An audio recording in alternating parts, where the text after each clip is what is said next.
May mga apps and website ba na nakalink dyan sa iyong Facebook account?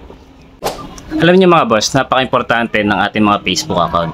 Dahil kapag yan ay nai-link po ninyo sa mga untrusted apps and website, ay maaari pong mag-leak yung inyong personal information at maaari po yung mapunta sa mga masasamang tao na gagamitin yung inyong personal information sa pang-scam o kaya pag-hack ng inyong mga personal account.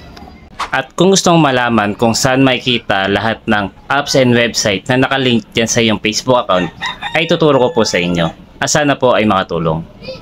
Ang kailangan nyo lang gawin dyan mga boss ay i-open nyo lang po muna yung inyong Facebook application dyan sa inyong mga cellphone kung saan po nakalagin yung inyong mga Facebook account.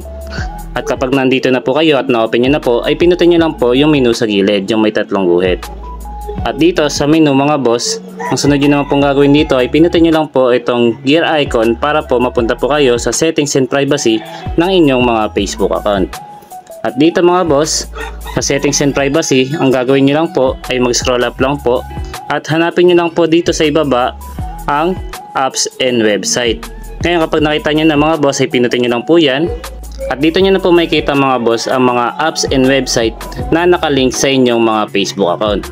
Ngayon mga boss, kapag meron po dyan na sa tingin nyo ay untrusted application or website, ang gagawin nyo lang mga boss ay piliin nyo lang po yung phone application na yun. So for example ito.